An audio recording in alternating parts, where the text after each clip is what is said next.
ಈಗ ಮಧುಗಿರಿ ತಾಲೂಕಿನಲ್ಲಿ ವಿಶ್ವ ತಾಯಂದಿರ ದಿನವನ್ನು ಆಚರಣೆ ಮಾಡಿರ್ತಕ್ಕಂಥದ್ದು, ಮಹಿಳೆಯರಿಗೆ ತಾಯಂದಿರಿಗೆ ಗೌರವವನ್ನು ಕೊಡ್ತಕ್ಕಂತಹ ನಿಟ್ಟಿನಲ್ಲಿ ಈ ಒಂದು ವಿಶೇಷ ಕಾರ್ಯಕ್ರಮವನ್ನು ಆಯೋಜನೆ ಮಾಡಲಾಗಿರ್ತಕ್ಕಂತಹದ್ದು. ವಿಶ್ವ ತಾಯಂದಿರ ದಿನಾಚರಣೆಯನ್ನು ಕರುನಾಡ ಸೇನೆ ವತಿಯಿಂದ ಇದೀಗ ಆಚರಣೆಯನ್ನು ಮಾಡಲಾಗಿದೆ. ದೊಡ್ಡೇರಿ ಹೋಬಳಿಯ ಹುಲಮಘಟ್ಟ ಗ್ರಾಮದಲ್ಲಿ ಉಚಿತ ಆರೋಗ್ಯ ಶಿಬಿರವನ್ನು ಕೂಡ ಇದೇ ಸಂದರ್ಭದಲ್ಲಿ ನೆರವೇರಿಸತಕ್ಕಂಥದ್ದು. ವಿಶ್ವ ತಾಯಂದಿರ ದಿನಾಚರಣೆ ಮಹಿಳಾ ಸಾಧಕರಿಗೆ ಸನ್ಮಾನವನ್ನು ಕೂಡ ಮಾಡಿರ್ತಕ್ಕಂಥದ್ದು. ಅತಿ ಹೆಚ್ಚು ಮನೆ ಮಂಜೂರಾತಿ ಪತ್ರ ಹಂಚುತ್ತಿರುವುದು ಶಾಸಕ ರಾಜಣ್ಣ ಅಂತೇಳಿ ಅಭಿಮತವನ್ನು ವ್ಯಕ್ತಪಡಿಸಿದ್ದಾರೆ. ರಾಜಣ್ಣ ಕರುನಾಡ ಸೇನೆ ತಾಲೂಕು ಅಧ್ಯಕ್ಷ ಭರತ್ ತಗ್ಗಿಮನೆ ನೇತೃತ್ವದಲ್ಲಿ ಒಂದು ಕಾರ್ಯಕ್ರಮವನ್ನು ನಡೆಸಿರ್ತಕ್ಕಂಥದ್ದು. ಹುಲ್ಲಮಘಟ್ಟದ ತಾಯಂದಿರಿಗಾಗಿ ವಿಶೇಷ ಆರೋಗ್ಯ ಶಿಬಿರವನ್ನು ಕೂಡ ನಡೆಸಲಾಗಿದೆ. ಅಂಗನವಾಡಿ ಮಕ್ಕಳಿಗೆ ಸಮವಸ್ತ್ರ ವಿತರಣೆ ರಾಜ್ಯ ಮಟ್ಟದಲ್ಲೂ ಕೂಡ ಆಗಲಿದೆ ಅಂತೇಳಿ ರಾಜಣ್ಣ ಅಭಿಪ್ರಾಯವನ್ನು ವ್ಯಕ್ತಪಡಿಸಿದ್ದಾರೆ. ಇನ್ನು ಬಿಎಂಟಿಸಿ ಅಧ್ಯಕ್ಷ ನಿತಿನ್ ರಾಜ್ ಮೌರ್ಯ, ಕೆಪಿಸಿಸಿ ಕಾನೂನು ಘಟಕದ ರಾಜ್ಯ ಕಾರ್ಯದರ್ಶಿ ಅಣ್ಣಪ್ಪ ನಾಯಕ ಸೇರಿದಂತೆ ಅನೇಕರು ಕೂಡ ಈ ಒಂದು ಕಾರ್ಯಕ್ರಮದಲ್ಲಿ ಭಾಗಿಯಾಗಿರ್ತಕ್ಕಂಥದ್ದು. ಹುಲ್ಲಮಘಟ್ಟದಲ್ಲಿ ವಿಶ್ವ ತಾಯಂದಿರ ದಿನವನ್ನು ಸಂಭ್ರಮದಿಂದ ಆಚರಣೆಯನ್ನು ಮಾಡಲಾಗಿದೆ. ಕರುನಾಡ ಸೇನೆಯಿಂದ ಉಚಿತ ಆರೋಗ್ಯ ಶಿಬಿರವನ್ನು ಕೂಡ ಇದೇ ಸಂದರ್ಭದಲ್ಲಿ ನಡೆಸಿರ್ತಕ್ಕಂಥದ್ದು. ಮಹಿಳಾ ಸಾಧಕರಿಗೆ ಗೌರವ ಸಮರ್ಪಣೆ ಮಾಡ್ತಕ್ಕಂಥ ನಿಟ್ಟಿನಲ್ಲಿ ಈ ಒಂದು ಕಾರ್ಯಕ್ರಮವನ್ನು ನಡೆಸಲಾಗಿದೆ. ತಾಯಿಯ ಆಶೀರ್ವಾದವೇ ಯಶಸ್ಸಿನ ಶಕ್ತಿ ಅಂತೇಳಿ ಇದೀಗ ಅಭಿಪ್ರಾಯವನ್ನು ವ್ಯಕ್ತಪಡಿಸಿರುವಂತಹದ್ದು ವಿಧಾನ ಪರಿಷತ್ ಸದಸ್ಯರಾಗಿರ್ತಕ್ಕಂಥ ರಾಜಣ್ಣ.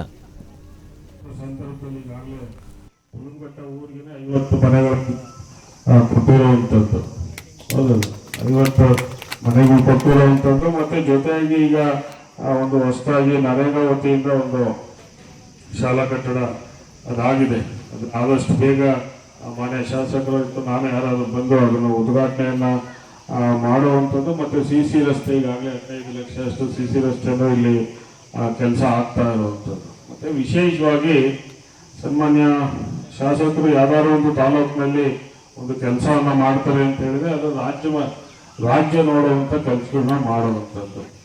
ಯಾಕಂದರೆ ಶಿವಭಾಗ್ಯವನ್ನು ಸನ್ಮಾನ್ಯ ಮುಖ್ಯಮಂತ್ರಿಗಳು 2013 ಇದ್ದಂಥ ಸಂದರ್ಭದಲ್ಲಿ ಇದೇ ಮಿರಿಗೇಶಿ ಹೋಬಳಿಯಲ್ಲಿ ಶಿವಭಾಗ್ಯವನ್ನು ಎಲ್ಲ ಶಾಲಾ ಮಕ್ಕಳುಗಳಿಗೆ ಕೊಡಬೇಕು ಅಂತ ಮಧುಗಿರಿ ತಾಲೂಕಲ್ಲಿ ಪ್ರಾರಂಭ ಆಗಿರುವಂಥದ್ದು. ಇವತ್ತು ಇಡೀ ರಾಜ್ಯದಲ್ಲಿ ಪ್ರತಿ ಶಾಲಾ ಮಕ್ಕಳುಗಳಿಗೆ ಯಾರು ಹೋಗುತ್ತೆ ಅವರಿಗೆ ಶಿವಭಾಗ್ಯವನ್ನು ಕೊಡ್ತಾ ಇರುವಂಥದ್ದು.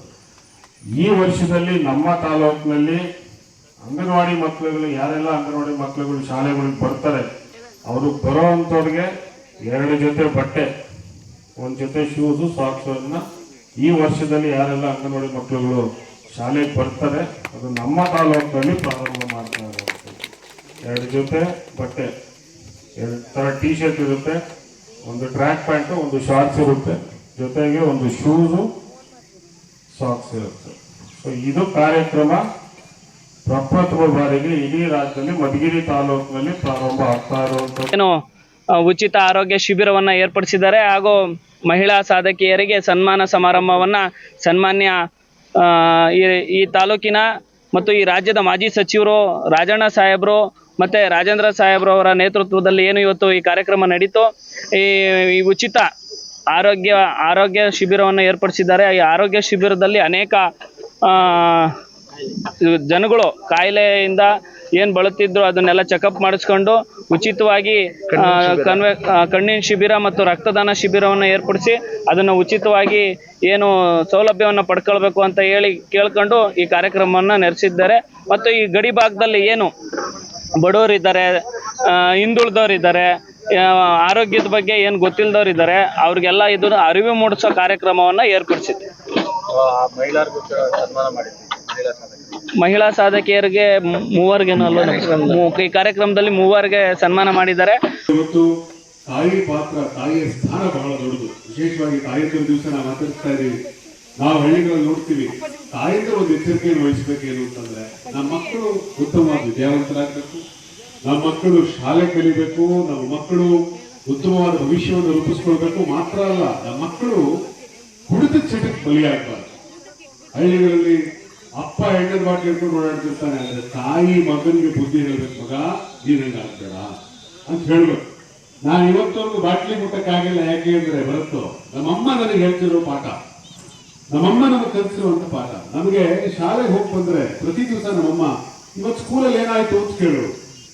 ನಮ್ಮಮ್ಮನೂ ಸ್ಕೂಲಲ್ಲಿ ಕೆಲಸ ಮಾಡ್ತಿದ್ರು. ಅದರಿಂದ ಇವತ್ತು ಸ್ಕೂಲಲ್ಲಿ ಏನಾಯ್ತು, ಯಾರ್ಯಾರು ಏನ್ ಪಾಠ ಮಾಡಿದ್ರು, ಪಕ್ಕದಲ್ಲಿ ಹುಡುಗ ಏನ್ ಮಾಡ್ದ, ಏನ್ ಜಗಳ ಆಡ್ಕೊಂಡ್ಬಂದೆ, ಇನ್ನೊಂದು ಮಾಡ್ಕೊಂಡ್ಬಂದೆ, ಎಲ್ಲಾ ನಮ್ಮ ಅಮ್ಮಗೆ ಹೇಳ್ತಾ ಇದ್ದೆ. ಬೆಳಗ್ಗೆಯಿಂದ ಸಂಜೆವರೆಗೂ ನಡೆದ ಘಟನೆಯನ್ನೆಲ್ಲ ನಮ್ಮ ಅಮ್ಮಗೆ ಹೇಳ್ತಾ ಇದ್ದೆ.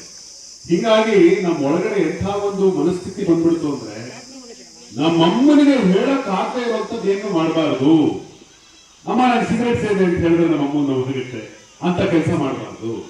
ನಾನು ಅಮ್ಮ ಕುರ್ದೆ ಅಂದ್ರೆ ನೋವಾಗುತ್ತೆ ನಮ್ಮ ಅಮ್ಮನಿಗೆ ಹೇಳಿ ಅಮ್ಮ ನಾನು ಇಂಥದ್ದೇನೋ ಹಲಾಕೋರ್ ಕೆಲಸ ಮಾಡ್ತಾ ಇದ್ರೆ ನಮ್ಮ ಅಮ್ಮನ ಮನಸ್ಸಿಗೆ ನೋವಾಗ್ಬಿಡುತ್ತೆ. ನಾನು ಕತ್ತೆ ಅಂದ್ರೆ